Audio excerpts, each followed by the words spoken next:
Welcome to another PESTED training video. Today we're going to talk about live catch trapping for woodchucks.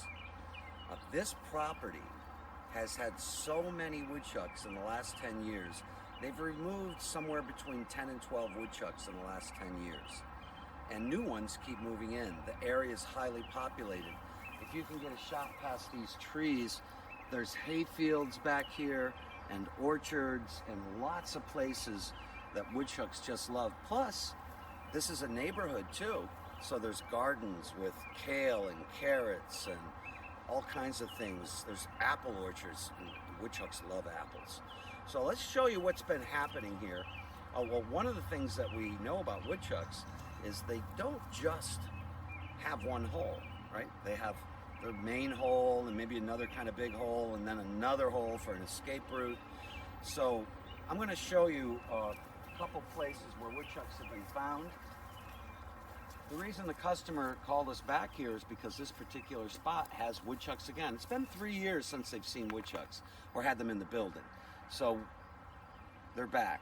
I'll show you some of the things we've done to try to keep them out. There's a lot of things you can do, but sometimes it's costly and it's maybe less expensive just to trap them.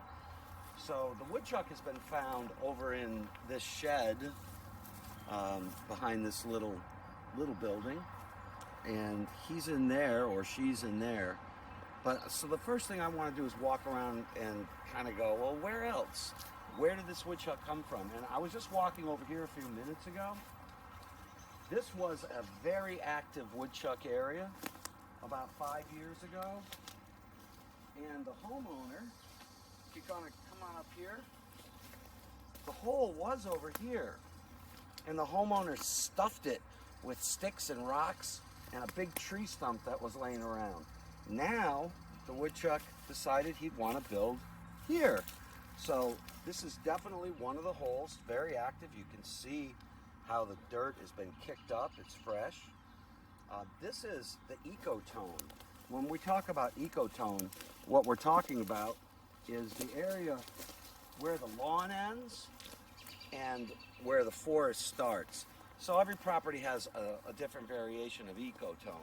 This is also the area you're going to find all your ticks, your chipmunks, and your mice. But the woodchucks love it because they're covered over here. So they're covered in the Ecotone, and that's why he built his mound over there. He didn't want to build it out in the middle of this lawn. Take a look at the lawn. Everybody would see him. So he's happy to have his mound over there. He's protected. Then he'll come out and chew some clover. They love clover. He'll eat grasses, whatever his diet is, and depending on the time of year. These are apple trees. So if he stayed here this fall, he'd be eating all the apples off the ground. So this woodchuck, he knows what's going on. He picked a good neighborhood. We'll walk over here, just kind of look a little bit more, see if we can find another one. We never assume there's one woodchuck, but maybe there is in this case. Either he's a new baby that came out maybe a year ago and he's moving out of his parents' territory, or he's some older one that for whatever reason had to move on.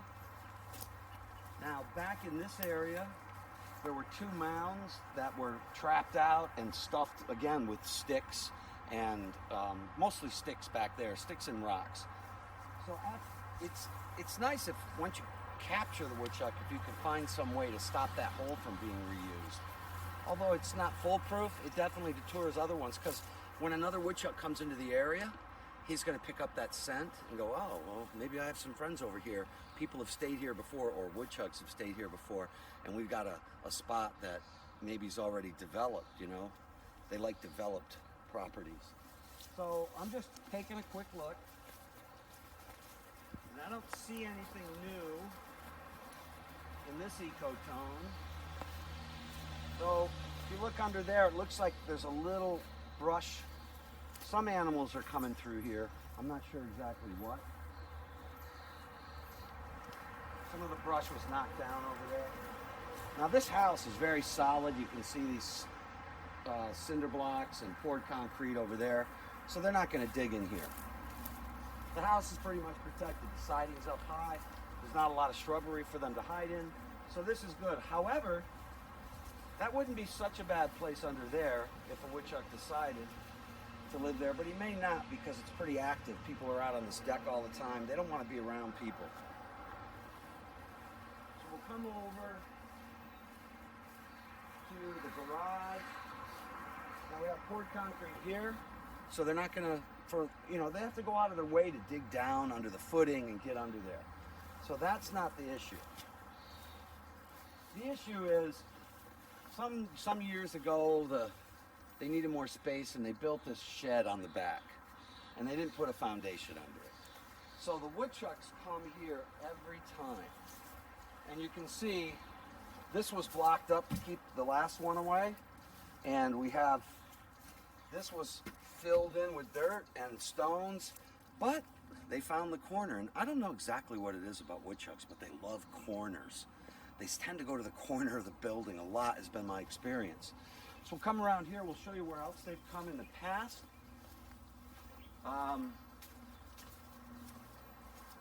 Remember, there's no foundation here, so this is just, there's studs behind this wall, and it just goes to a piece of wood laying on the ground, so you have wood to earth contact, so it's very easy for the woodchucks to burrow under.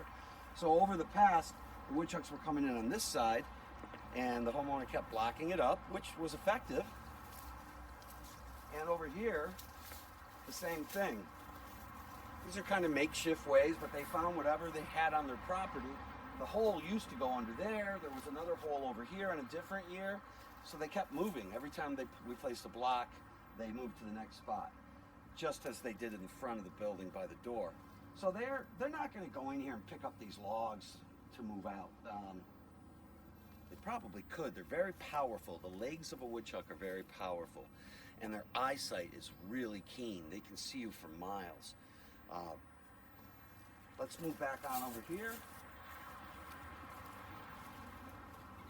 Little side note, we got some carpenter bee damage up here. Better call an exterminator.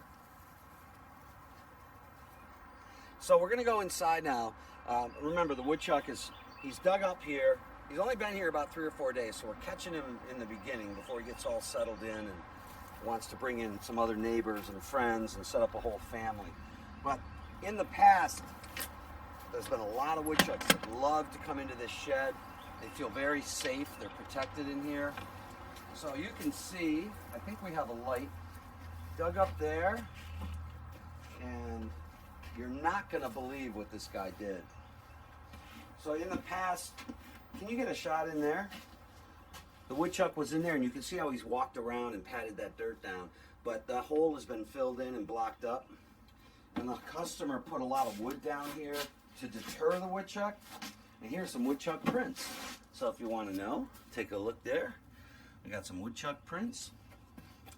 And so this wood was put down to deter the woodchuck. However, he or she does not care.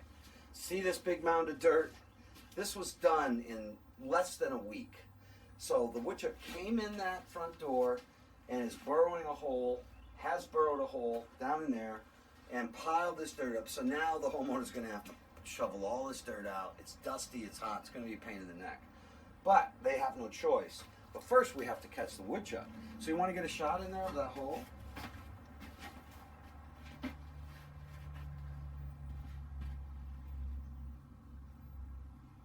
Very powerful legs to kick that dirt up. Woodchucks are primarily diurnal, meaning they're most active in the early morning or late evening.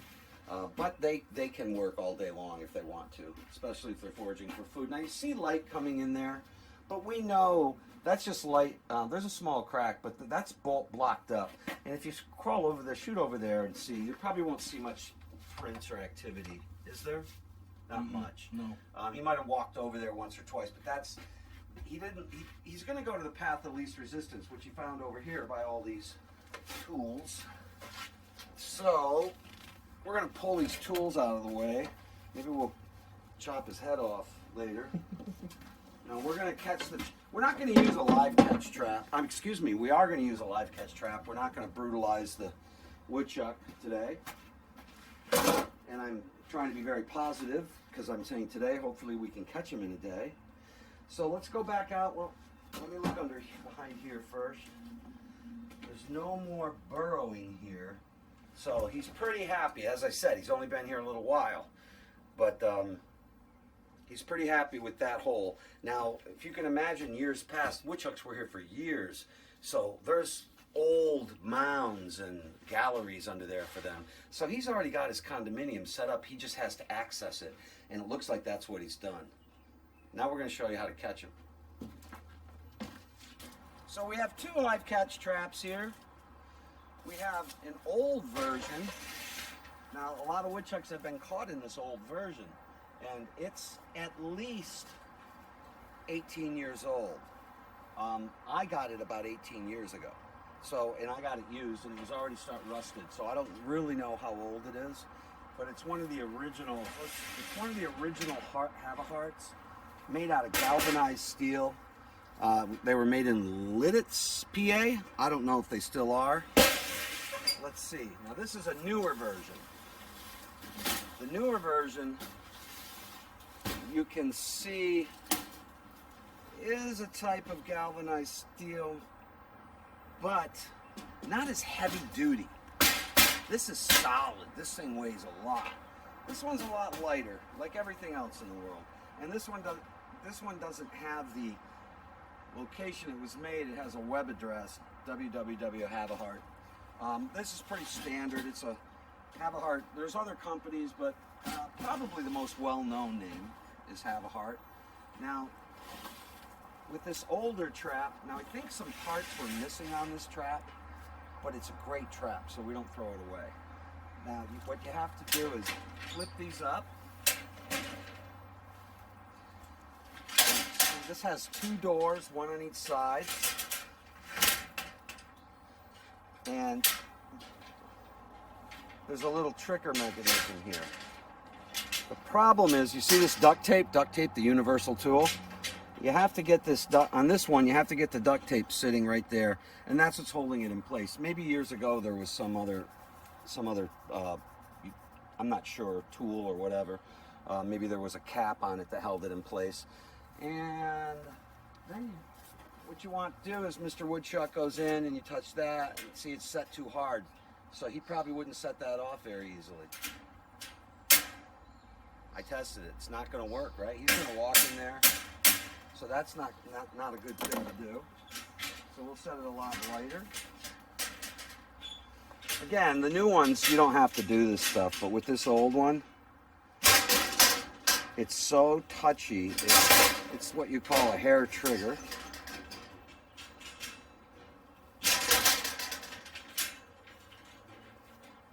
I am going to... Now it should be set fairly light. Yes, so I barely touched it. I mean, I just let the knife drop on it. So that's how it works. Now this one is super strong. Again, you can't buy this anymore. It's an old one. But if we would have left these up like this, the doors would have shut, and then the woodchuck would have just lifted the doors and gone out. So yeah, but when you set it, you have to make sure these are closed, or they'll be over. We'll show you in a minute. Now he can't come up. He can't lift that up. No woodchuck is going to be strong enough to push that up. This is a solid piece of equipment. This is the newer version. They're easier to use. They have a lot of, but they're more technically involved. They have a lot of cables. So this one has a handle on the top. It's the same idea, 2 doors. And all you have to do is pull the handle up and it's set. Then the woodchuck goes in there. Let's see if we can set this one off. No, it took a little bit, but the weight of a couple pounds, 5-pound woodchuck would set it off. I want to show you something about this trap, though. A raccoon got in this trap, not this one, because Have-A-Heart was a good enough company to replace it. We're not here to endorse or not endorse Have-A-Heart, but this was the trap we bought. One of the things that happened is, you see this? Come on over here. This holds down the door, okay? We got plastic here. And a big raccoon was in there a year ago on a different trap, and he kept pushing and pushing, and he was able to bend this sideways. So see how that popped up? So he kept banging it, and he eventually bent that sideways and came up. Now, I asked the company if we could get this old version because I like that they can't lift it. This one, if they're persistent, I've never had a woodchuck come out of one of these traps, but a raccoon, you know, they have little hands, and they came in there and pushed and eventually got out. But never had a woodchuck do that, so we're gonna see what happens. It's nice and easy to set, which that's what most people like, homeowners like, and you don't have a lot of other options. I mean, that's what's available. So we're gonna make believe we're a woodchuck. And then, now we're going to show you the bait. So, you have to think like a woodchuck if you want to catch a woodchuck, right? There's a lot of different theories. Some people say to lost my watermelon. It's actually cantaloupe. Some people say use gloves to keep your scent off, because woodchucks aren't really commensal. Like, they're not like rats. With a rat, you can have your scent all over the trap and he won't care, because woodchucks are a little more cautious. But my experience has been, I've never used gloves here, and I've caught, or in many places, and I've caught, you know, dozens of woodchucks, because I'll show you what we do to kind of mask our scent or make it less of an issue for the perpetrator. So kale is good. They love kale. I don't know what it is. It's green, it's leafy. It has potassium in it, vitamins. They're health conscious. Cantaloupe is good. So we have kale and cantaloupe, and I just throw in a couple of carrots just for the fun of it. Sometimes they eat them, sometimes they don't. Probably the carrot tops would be better. But, you know, you can see them, they know. It's colorful.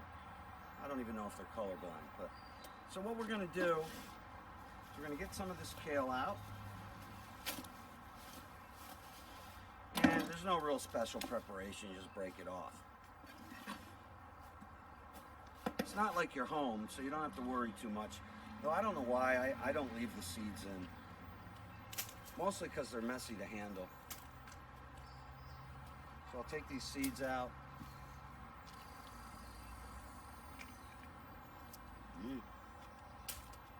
Maybe that's why I should wear gloves, so I don't cut my hands. All right, and we're going to give them lots of food. We don't want them to think that there's a shortage. We want them to be very comfortable. Keep in mind with this live trapping, you can't just leave these traps. You have to come back every day and check them, just to be humane to the animal. You don't want an animal, for instance, if you left the trap out in the sun, you don't want the animal staying out in the hot sun, and that's a terrible way to go. This woodchuck's going to be relocated after it's caught. And I've heard different theories on this, but at least 10 miles. And I don't know if that's scientifically proven, but 10 miles is pretty far. Around this area, woodchuck would have to cross several roads, swim across some rivers to get back to this particular property. So we're going to go with that. Now I'm just going to cut them up. We'll break them up a little more, maybe. This bright orange one has a lot of good smells. Already I can smell it. This one's not as ripe, but it's still cantaloupe, and they don't get to eat cantaloupe a lot, especially in June. So it's going to be a contrast to whatever. This will be more familiar to them, what they're eating, green leafy things this time of year. This is going to be a contrast food, which might make them go to it better. And carrots, they don't hardly ever get, because they're not digging down to get the carrots. They're eating the tops of the carrots off. So let's go over here. I'll show you what I like to do. Take a corner piece. And what we do is we rub the trap with it. So now you're going to have a good smell of cantaloupe everywhere.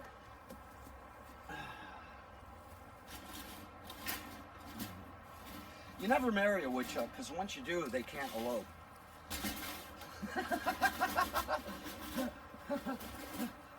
Alright, so I'm getting a lot of cantaloupe on this one, and this one. And we've had woodchucks caught. When a woodchuck gets caught, you know, it's going to be here for a few hours. It's going to defecate in the trap.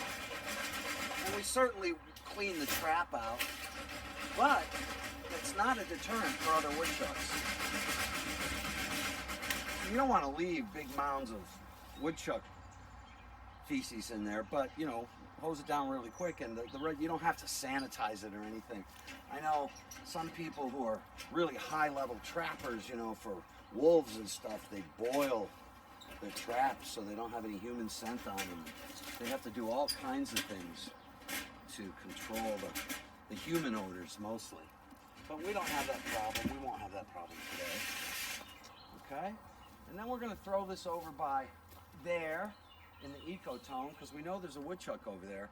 We want to kind of get him used to it a little bit. So let's go back here. We'll set this one.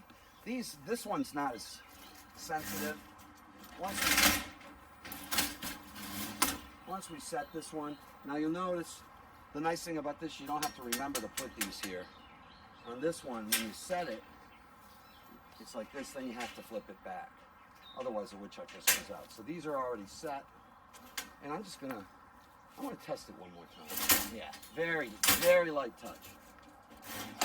Not as sensitive as this one. And that can be a problem.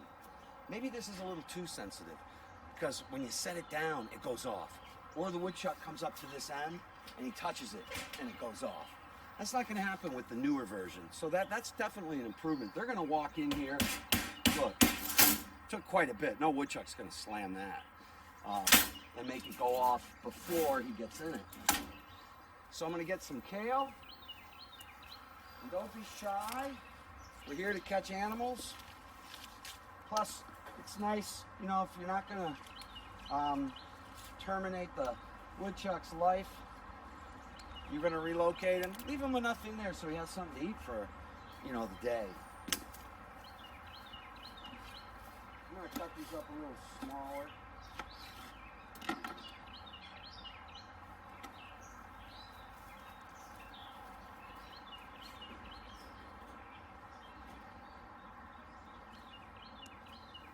You don't want to leave too much at the end of the trap. You want to get them in here eating.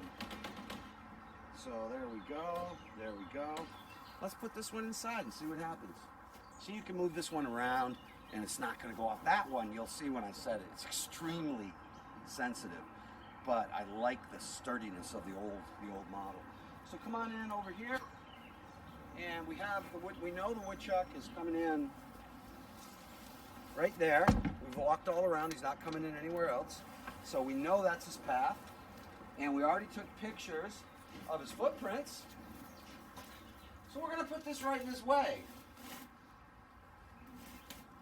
And he's not going to like it, really, at first. He's probably not going to walk right in it. He's probably going to be a little nervous. Now, we'll try to put the other trap over by his hole.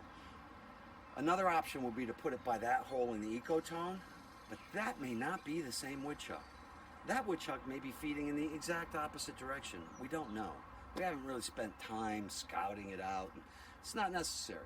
If we catch this one and nothing comes back, we'll know we got it. Okay, so another reason this customer wants to get rid of these woodchucks is they have a little garden here with asparagus and some type of broccoli and I don't know what else, and they've put a fence, and this fence goes down about a foot. That's a big woodchuck deterrent. So far the woodchuck hasn't made his way in, but he's happy over here. So let's get some more food. What I like to do is put a little bit around the outside of the trap to get them, you know, kind of used to it. It's like standing in the lobby on a restaurant and you're getting used to the smells and you're maybe taking a look at the menu before you go into order. So this is what we're doing now. We'll just put a little bit out here, see what he thinks. He may or may not touch it at all. That's okay. We're just kind of getting him familiar.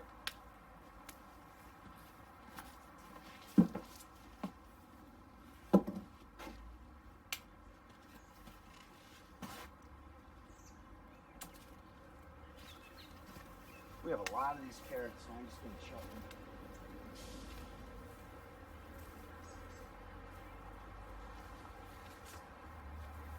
or kale. You probably just catch them with kale. They love kale. But I like the cantaloupe because I like the way it covers the scent of the trap. So we're going to put a little around here just to see what he, just to make him kind of feel comfortable. And that's that for that trap. So that's the more modern trap. Now we got to deal with this thing. This thing is tough to set without having it go off. It's actually easy to set, but it's hard to transport once it's set. So maybe we'll take it inside and set it. I think that'd probably be the best course of action. I just want to check this sensitivity one more time. I've used everything on this. Oh, come here, I'll show you something. So this moves in and out, so you can adjust your tension this way too. But, and if you have a problem with these, you can also bend them and they'll stay in closer or further apart. So this one, a lot of little adjustments have been made over the years. We want this to come back out. So we're going to come down and try to rest this on here. Now I see what I did there. I have to kind of memorize that, and I'm going to try to give it another touch. See if it's too strong for a woodchuck, or if I even move the cage. If I just move the cage, well, that's not bad. So see, if he comes in and kind of nudges it, it's not going to go off, but maybe it won't go off at all. Yeah, see, that's because it's too strong. So I know a lot of you are going to be sending me emails saying, "You idiot, why didn't you just do this?" I'll tell you why I didn't, because I didn't think of it. So if you have a better way to do it, definitely let me know. But we're going to do this again. Whoops.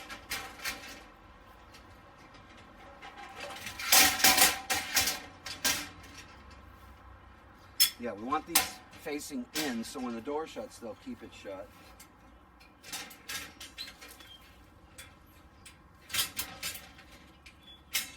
God, the real trappers out there must be laughing at me, and that's okay.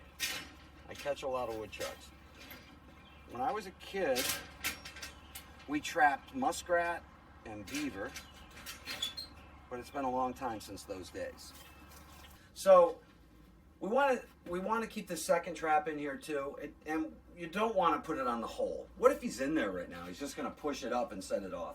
And you don't want to sit it on top of this dirt because it's obtrusive and he may go around it and then set it off. You want it on a nice flat area, because if it's uneven, he's going to definitely push it or step on it on his first step in, and that'll set the trap off. So we want to make a little flat area for him. We don't want to upset too much of what he's done, but we want it to be flat. Now, this is no longer on the woodchuck's path. The woodchuck's path is over here, and he goes right in. But these things have such a good sense of smell. He's going to easily pick up the scent. So we're going to set this trap down and put some bait in it. Okay, so this is the old trap. It's set. With the old traps, remember you have to put these here. These are going to lock the doors in place when they close. Now I'm on a piece of plywood. This is so sensitive, this trap. I want to be very careful when I walk by it. So I'm going to go out and get some food for our friend.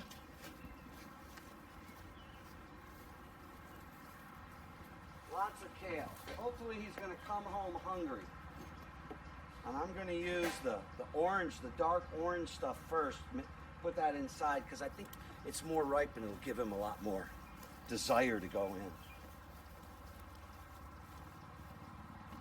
Let's see if we can get any of this in here without setting the trap off. Remember, this trap is so sensitive.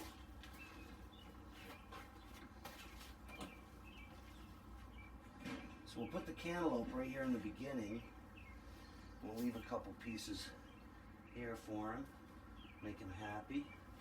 And then we'll shove the kale way in the back, because the kale is what we want to eat. So we're going to shove this kale back here, make him go around the ends.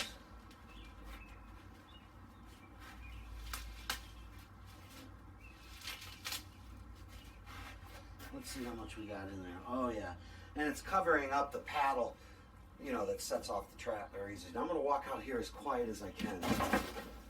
My cameraman though is not quite as quiet. I got it. And we're trying not to make any vibrations. All right, so I'm going to leave a little kale over here for him. Come over here, I'll show you one other thing. It looks like as he's walking through here that he's you can see where his tail is dragging. Anyway, that's all. So I'm going to throw a little more down. I'll throw a couple over by his hole in case he's in there now. He'll get used to eating it, and on his way out he'll be like, oh, there's a whole bunch more of that stuff around.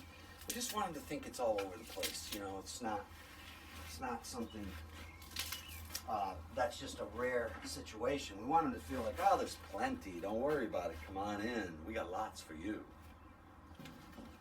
And I'm going to fix this bite. A booby trap by the customer. We have a little bit of this left. I'll just throw it over there. We'll shut off the light. It's hot in there. It's over probably 120 degrees in there. We'll lock it up. Now some people, some homeowners, not a trapper, might just go, oh, well, we'll plug that hole up. That's not going to stop them. They'll just dig a hole right next to it. So we're going to come back here within 24 hours to check this trap and make sure that hopefully we've caught a woodchuck. And if we have caught one, we don't want to wait longer than 24 hours because it's going to stress the animal out. He doesn't have water. He does have a lot of food, and he has a lot of liquids in that cantaloupe, and there's definitely moisture in here, so he's going to be fine. So we bought 2 cantaloupes. We didn't really need them, but we want the woodchuck to have a lot of food once we catch him. So we're going to take this over. Remember the other hole over here, on the chance that it's the same woodchuck. We're going to give him the same food to eat. So we'll throw some of this around, and hopefully he'll be happy with that. If it's the same one, he's used to cantaloupe, he'll come over there and go, oh, cantaloupe, time to eat, and go in the cage.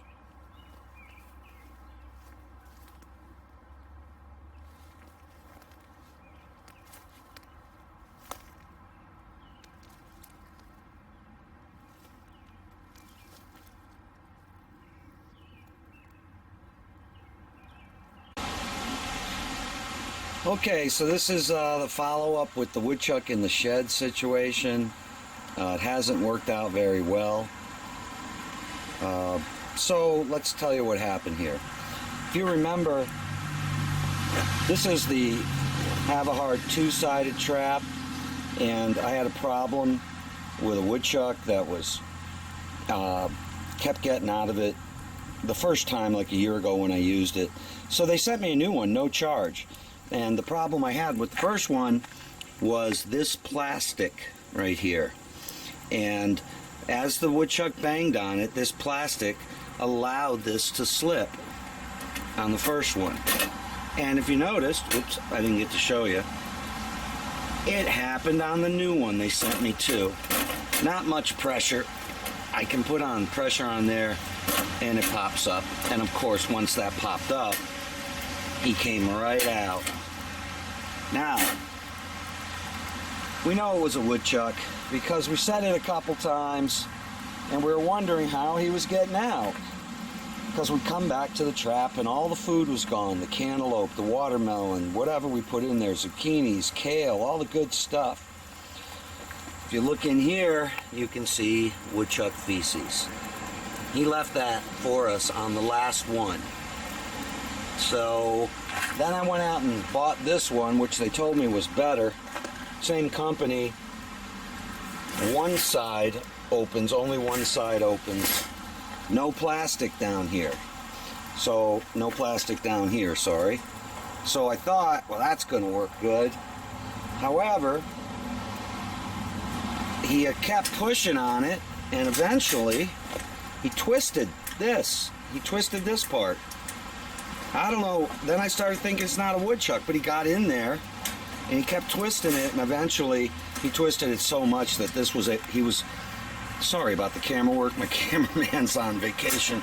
So eventually he kept pushing until he twisted this. This popped up here and he was out.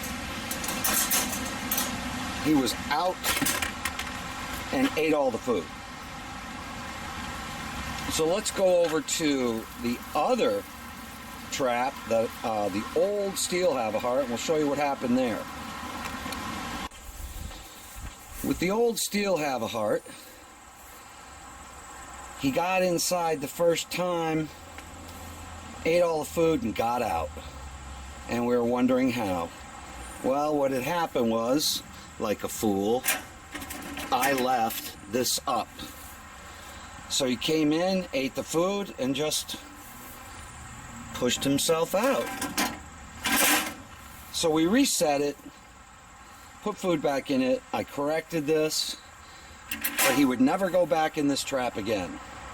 So what happened was, between the 3 traps that he managed to get into, eat the food, and escape, he became trap shy. So we loaded up all the traps again just to see if he would eat. He would never go back in them. He actually abandoned this particular hole for about 2 weeks. We swept down all the dirt that was inside, and we found no new woodchuck footprints. So we knew we had a woodchuck, we knew he was big, we knew he was smart. And now he's trap shy. So this kind of resistance is really hard to overcome. So the homeowner decided to bring out the big guns, and I'm starting to get a really kind of rancid smell in here. So I'm not going to spend a lot of time in here. I know you guys can't smell this, but I can. So let's turn the light on. And we've got some light. And if you remember this big hole here, and around this corner, there he is. So the homeowner broke out the 220 conibear. And the 220 conibear was the only thing that that he would even, that we had to catch him with that. We wanted to catch him live, couldn't catch him live. We put the 220 conibear in there for about a week, no new tracks, so he still hadn't come back, and we thought that he was gone forever. We were just going to kind of cement up the hole. But came by today and I smelled something outside of the garage, so I came in here and this is what I found. Rapidly decomposing. He's already got the maggots in it, so we know he's been there at least 10 days. This was a death trap, so we didn't have to come back and check it every day, and got busy like everybody else does. This is why you wouldn't want to put out a have-a-heart and not check it every day. You want live catch traps, you got to check every day. But this particular trap was left for a week, so those are probably blowfly larvae in there, and blowflies take, in this temperature, about 7 to 10 days to hit that maggot stage. And that's what we got, folks. So I'm not a great trapper, but I don't have a lot of faith in those traps anymore. We're going to put up an email up here on this shot, and if you have better suggestions for me, or if you saw something I was totally missing on setting those traps, kindly let me know, because I know we're going to get more woodchucks here and elsewhere in my life, and I'd prefer not to catch and kill them. I'd prefer to catch them live and release them somewhere else. So thank you. Hi, I'm Kevin Hurley, the owner of PESTED. Thank you for watching our videos, and we hope that you subscribe, because we're going to have a lot more videos coming up, and we'd appreciate your input if there's anything you'd like to see.